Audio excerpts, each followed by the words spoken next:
Assalamu alaikum everyone here. My name is Revati. Brother Zakir, I'm your great fan. I'm very much enlightened by your talks and lectures on Islam and comparative religion. I have been reading Quran and I have a lot of Muslim friends. I'm from Singapore, born and brought up in India.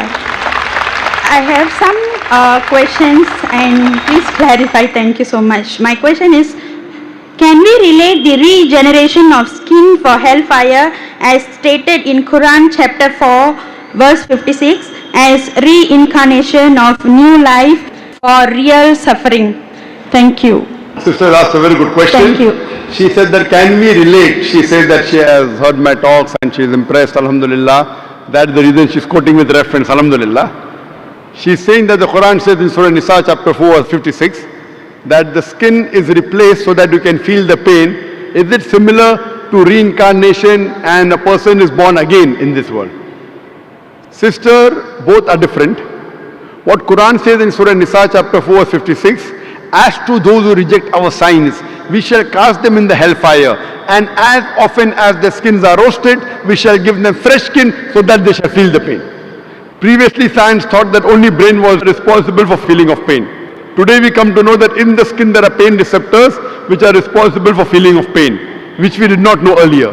Quran says that God will give fresh skin so that they shall feel the pain. Scientifically it is proven. Now for example, Almighty God is just. Quran says in Surah Nisa chapter 4 40, Allah subhanahu wa ta'ala is never unjust in the least degree. That means he is very just. For example, history tells us that Hitler incinerated 6 million Jews. Today, if our law catches Hitler, what punishment can you give? Maximum you can give is kill him. That will take care of one. What about the remaining 5,999,000 people that he has killed?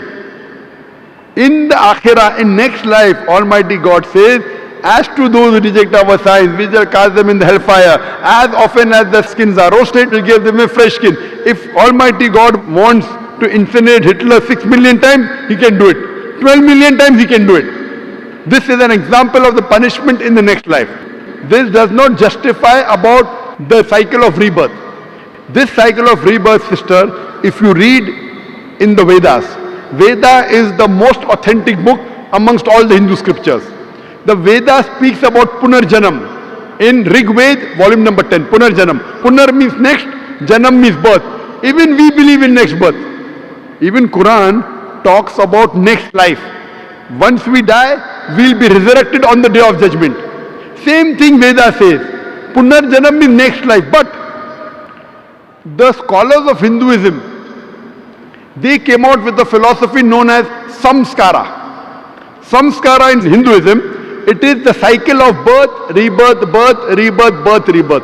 This is nowhere mentioned in the Veda. Veda speaks only about next life, which even Quran speaks. But the scholars of Hinduism could not justify how people are born. Some people are born handicapped, some people are born in poor family, some people are born with congenital heart disease. So God cannot be unjust. So to justify the justice of God, they come with a new philosophy called as samskara, cycle of birth, death. Maybe in their previous life, they did some wrong deed, therefore they are born handicapped. This is the philosophy of the Hindu scholars, not of the scripture. Your Vedas are very explicit, Punarjanam, next life. Even Quran says, you come in this world. Allah says in the Quran in Surah Mulk chapter number 67 verse number 2, Alladhi khalaqal mauta wal hayata. It is Allah who has created death and life to test which of you is good indeed. So this world you have only life once. Once you die, Almighty God will resurrect you on the day of judgment. That's what the Vedas say. But the Hindu scholars, they could not explain why some children are born deaf, some dumb, some with heart disease, some in a poor family. Because they could not justify, they came with this philosophy which is not mentioned in the Vedas. Same way if you read Bhagavad Gita. Bhagavad Gita says that how does a soul change body? How does a caterpillar, when he goes to a blade, he jumps onto a new blade? Same way the soul changes into a new body. Doing once we have no problem, but doing multiple times is totally wrong. Now, I will give the explanation. What does Islam have to say that? Now, you will ask me the question, okay, if the Hindu Pandits are wrong, what is the explanation in Quran?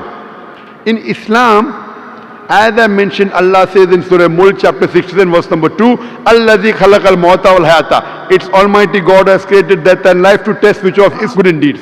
So this life, sister, is the test for the hereafter. Every year when you appear for the examination, the test paper keeps on changing, right or wrong? You can't have the same paper. Similarly, Almighty God tests different people in different ways. The Quran says your children are a test for you. Quran says your wealth is a test for you. So Almighty God makes some human beings born poor, some rich. For the rich people, they have to give zakat. In Islam, every rich person who has a saving of more than 85 grams of gold, he or she should give 2.5% of that saving every lunar year in charity called as zakat. Poor man, there is no zakat. He gets 100 out of 100 marks in zakat. The rich man, if he doesn't give zakat, he'll get 0. If he gives half zakat, he'll get 50%. We say, Arey, gareeb hai, arey, poor man. That poor man is good, in Akhirah is passing. So poverty is a test, wealth is a test.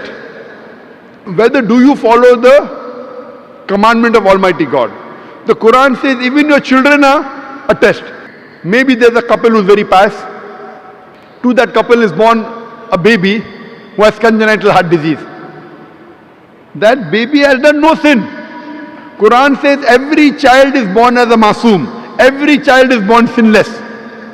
It is a test for the parents. That do the parents yet have faith in Almighty God? If the parent has less faith, he will start complaining, what type of God is this? I have prayed so much, yet he is giving me a child with handicap.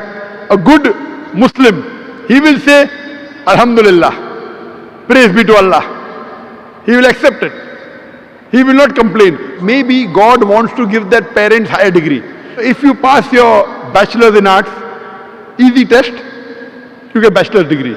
But if you pass MBBS, you get doctor in front of your name. But to pass MBBS is difficult. So maybe Almighty God wants to give that parents a higher degree in Jannah. Even if they pray 5 times, now God wants to test them by giving them a child which is handicapped. To see whether the parents yet have faith in God or not. If they pass the test, they get a higher degree in Jannah. So the wealth, poverty, health, disease is a test. It has nothing to do with your previous life. That is the theory of the Pandits, not of Vedas.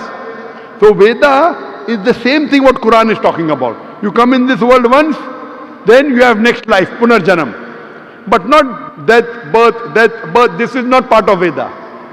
Hope that answers the question, sister. Sister, do you believe there is one God?